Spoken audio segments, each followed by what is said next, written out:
Hello, my name is Jackie Geringer McDermott, and we are recording live from the English Valley's History Center in North English, Iowa on November 30th, 2024. This diary or journal was written by my great-great-aunt, Mary Elizabeth Claypool Wade, who was known as Libby Wade. She was my grandmother's aunt and the matriarch of our very, very large family.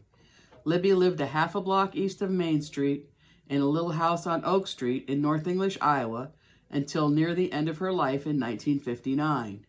I don't remember her, but she knew me as a baby. Downtown North English was also the center of my life as I grew up. I would like to introduce you, page by page, to the cast of characters from North English, Iowa. February 1st, 1946. Russell and Kenneth got back about 6 p.m. Came here for supper. Had a nice trip. Hattie was here a while. Had a letter from Anna. Russell went up to Knipfer's.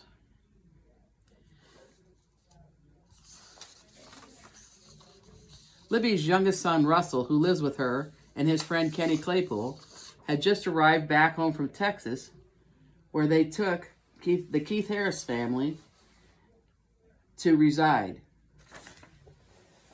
Kenny Claypool was the grandson of Libby's cousin Wallace Claypool and was around 41 years of age. He was married and had 7 children and later lived in the Watcher area.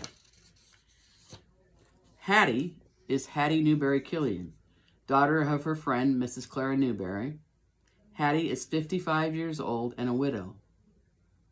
After my mom, who was Etheldean Keller Geringer, graduated from high school in 1949, I think she rented a room in the house of Hattie Killian over on Boland Avenue.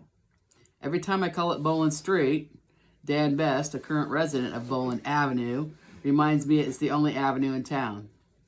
I did a little more research on Hattie and learned she had been a teacher in early years and then lived in Cedar Rapids, but had given up her job to come to North English to care for her aging mother, Clara Newberry.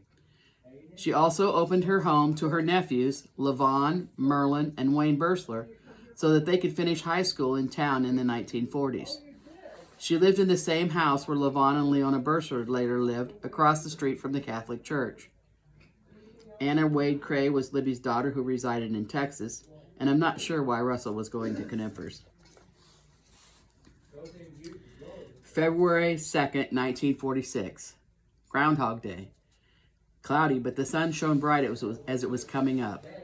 Wayne and Jenny were married 26 years ago. Jenny was up a while. Miss McDonald was here a while in the evening. Wayne, or Perky Wade, and Jenny were her oldest son and his wife. This is a later picture of them, but that's what they look like. Miss McDonald was Teresia, and I don't know exactly how they pronounced her name, but I've heard my mother say it, and it was something like Trace McDonald. Trace was the mother of Wade McDonald, who lived around North English when I was young. Trace was later the housekeeper for the priest, Father Dugan, at the Catholic Rectory. February 3rd, 1946. Sunday. Got up late. Russell washed the car. I was alone most of the day. Cold and disagreeable. Wind from the southwest makes the house cold. February 4th, 1946. Foggy with drizzling rain. Not as cold. I'm reading The Valley of Decision. Called Russell Ferris about Mary Carter's letter. Russell Ferris was a trusted man around downtown. Here's a picture of him I got from Ancestry. He was a banker. Whatever was in the letter from her friend Mary Carter on the West Coast required Libby to seek some outside advice. I know my grandparents often called a man named Keith Mason, who was an insurance agent in town, when they needed a second opinion on important matters. February 5th, 1946. The temperature was 54 degrees this noon. High wind in the p.m. Mrs. Hoff visited me. Jasper's wife went to Iowa City. WSCS is at Neva Morse's house. Lena was here a while. Lena is her second son, Warren, or Mike Wade's wife. Mrs. Will, or Alice Huff, was 63 years old in 1946. And here's a small little picture of Mr. and Mrs. Huff. We said it Huff, but it's H-O-F-F. She and her husband were in their 80s when my family moved to their neighborhood up on Summit Street, up behind where Casey's is now in 1964. They had lots of grown children from out of state. Jasper was one of their children. The diary doesn't say if they went to Neva Morse's house for the meeting of the Women's Society of Christian Service, or WSCS, but Neva Morse was the grandmother of my friends Bobby Bonita and Barry Bursler, and the great-grandmother of my friend Tina Widmer from Deep River. Neva and her husband Charlie Morse lived on Bolin Avenue when I was a kid. That concludes the diary portion of today's. And when I was researching this stuff, I found something that was kind of pertinent to Thanksgiving. And they're talking about Turkey Sandwich Day. Turkey Sandwich Day started in 1966, according to this article from 1970. Turkey Sandwich Day, Wednesday. Wednesday, November 25th, was Free Turkey Sandwich Day in North English. Serving of sandwiches, coffee, and milk started at 11 a.m. in the vet's basement room. Free Turkey Sandwich Day has now been held here for the past 4 years. Each year it proves more popular as the number of turkey sandwiches consumed increase each year. For over 40 years, local merchants have given away live turkeys, dressed turkeys, hams, and sandwiches, and the sandwiches meet with the approval of more people. Over 1,300 turkey sandwiches were served last year. This event is sponsored by the North English Commercial Club. Now, those turkey sandwiches, I don't know what they put in them. I think a little bit of mayonnaise or some salad dressing, something on that order. They were just so moist and good, and everybody still talks about them years later. Correspondence, etc., from November 30th, for November 30th, Correspondence, etc., for November 30th, 2024. Mark Claypool said, Jackie, another fabulous day of memories. All those names bring such a warm feeling and smile to my face. Pam Kavanaugh-Shield from Cedar Rapids writes, great broadcast, Jackie. Thank you for your dedication to sharing the history of so many of us North English families. It was a great place to grow up. The granddaughter of Vic and Lucille Van Dyke, Vicki Johnson, writes to say she is sharing the broadcast with her family members.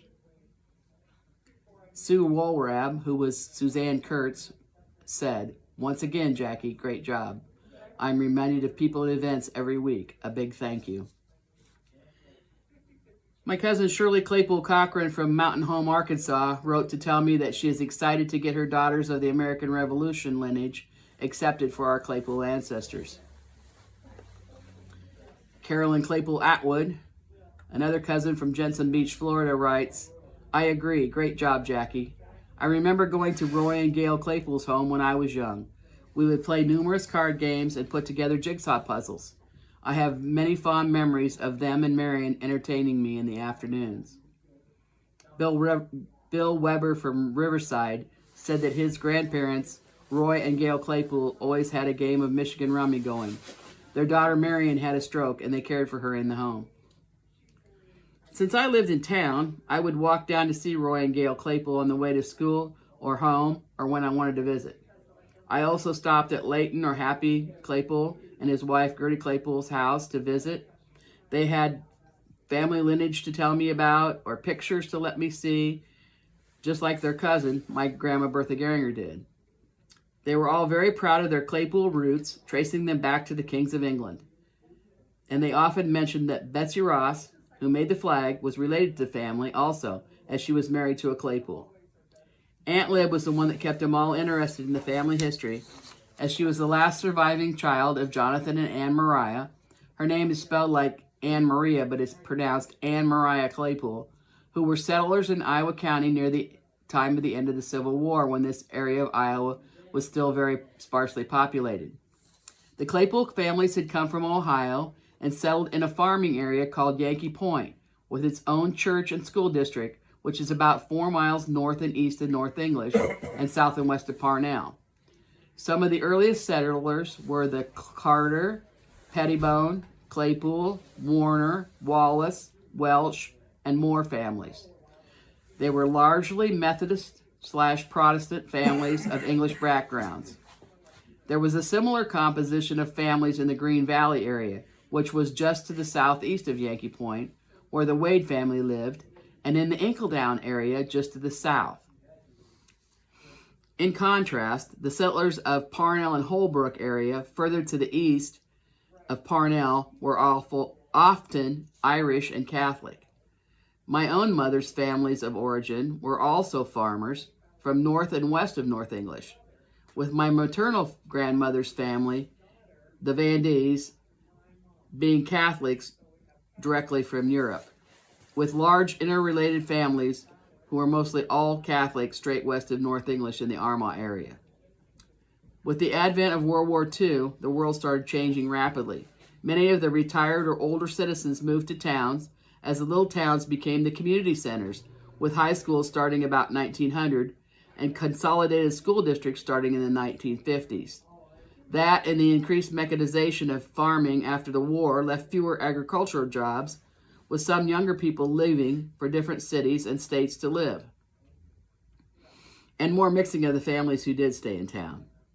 For example, I was raised Catholic, but went to activities in the 1960s, such as Girl Scouts at the Methodist Church, so we mixed it up more than had been done in the past. Still, we generally kept a small circle of staying close to our hometown, where a strip of localized businesses grew with as many as 70 downtown businesses, including a doctor, a dentist, a druggist, a lumberyard, restaurants, etc. I had never visited Iowa City, which is 40 miles away, until I was a candy striper at the VA hospital as a teenager, with a group of my scouting friends. Now many people commute to Iowa City every day for jobs at the university, and at the hospitals and at other jobs. You might remember last week we featured Frank Warner, one of our distinguished old settlers, who was Carolyn Warner Elwood's great-grandfather. As we were looking over the list of survivors, we noticed that one of them was a grandson, Dr. Emery Warner. Alan Ackerman said, "I knew who that is. There's a sign where I work at the University of Iowa that says Emery Warner Clinical Laboratories, Anatomic Pathology Records, Cytopathology, Histopathology, and Immunopathology. There's also a portrait of Dr. Emery Warner on the wall." And here's his picture. That's actually a painting, Alan said. Dr. Warner graduated from North English High School in 1922. And we found this about him. Emery Warner graduated from the University of Iowa in 1927 with his BS degree and 1929 with his MD. A native of North English, Dr. Warner interned at the University of Rochester in 1929 and 30. He joined the University of Iowa Department of Pathology in 1930 and was named assistant professor in 1933, associate professor in 1938, and serves as a professor and head from 1945 to 1970. In 1970, he accepted an appointment in Arizona. After 1975, he served part-time as professor emeritus in the University of Iowa Department of Pathology. Much of Dr. Warner's early work was in the field of blood coagulation. Arteriosclerosis and thrombosis was a pioneering effort. He maintained an interest in diseases related to blood coagulation and was active in 1980s in the Specialized Research Center in Arteriosclerosis. He had written more than 90 scientific papers and contributed to several books. More correspondence from November 30th. Shirley Glider Knight from the English Valley's class of 1969 wrote to say that she is enjoying hearing the names from the past. Her mother, Opal Glider, was in the Wade family from the Green Valley area. Opal's parents were Ed and Laura Wade. You might remember last week we showed a picture of the English Valley Co-op Creamery building and talked about the creamery.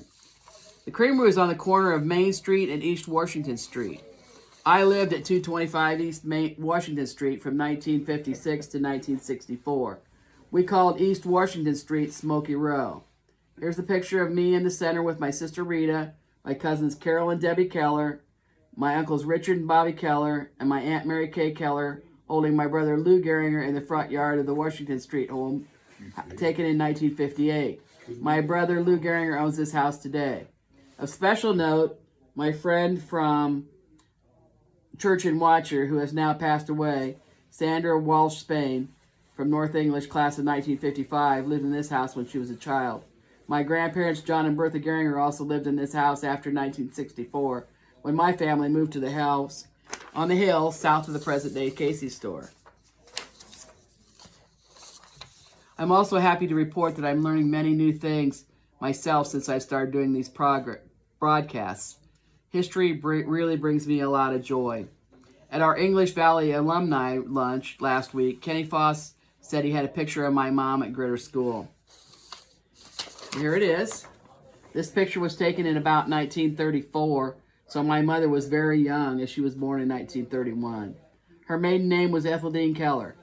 Others that I recognize are her brother Kenneth Keller, he's right here, and Milford or Slim Holton is right here, and right down here in front of him is Doris Brock, who was a longtime friend and neighbor from South English.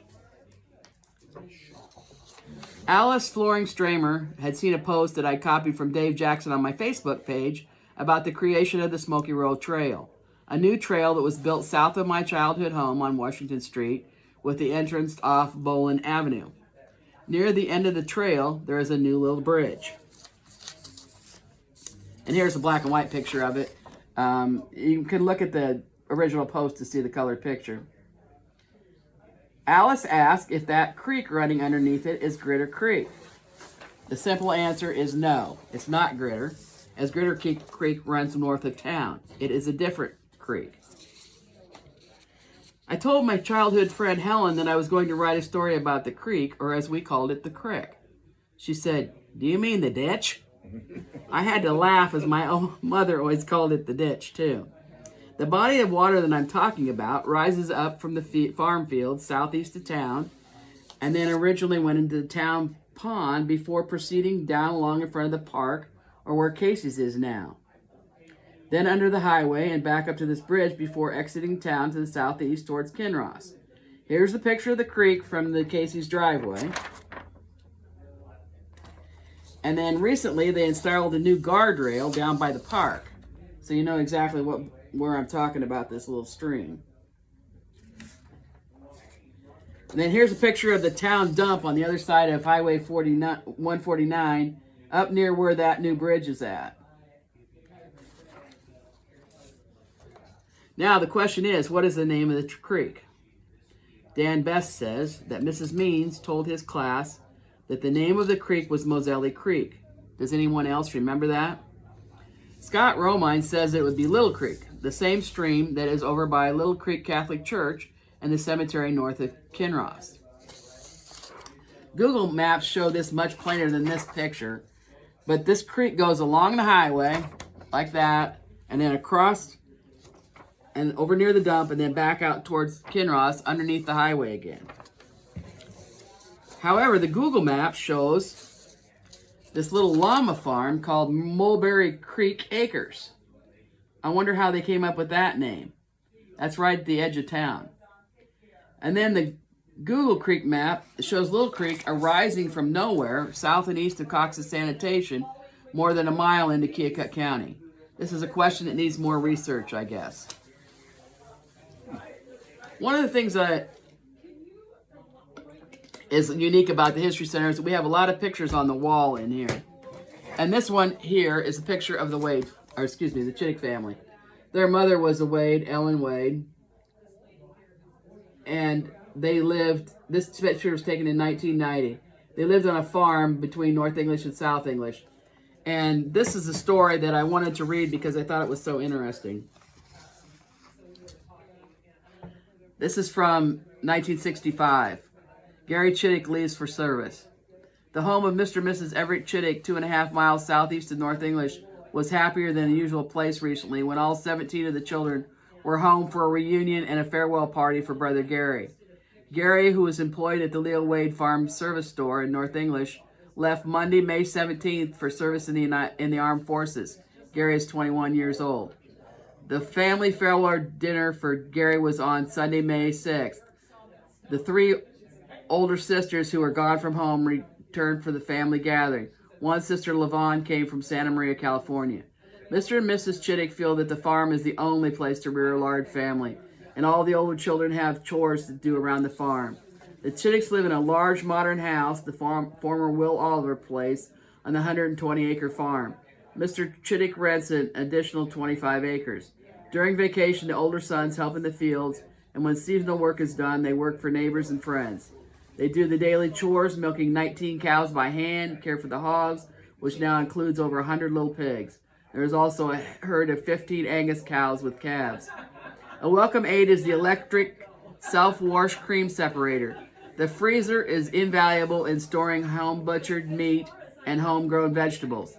The Chittick vegetable garden includes a large strawberry bed, and large garden provides a variety of vegetables for canning and storing. Mrs. Chittick says she makes bread once a week, fresh homemade bread being one of the family favorites. 10 of the children are students at English Valley schools, 4 being in high school. All the older children have been graduated from high school. Sanford or Sandy is the most recent graduate, receiving his diploma last Wednesday evening. The time of turmoil in the Chittick home is early in the morning, when the children have to eat breakfast and be ready for the school bus when it comes by. Mrs. Chittick said sometimes it's a struggle, but the older children are a big help to their mother. The Chitticks now have 6 grandchildren. Mr.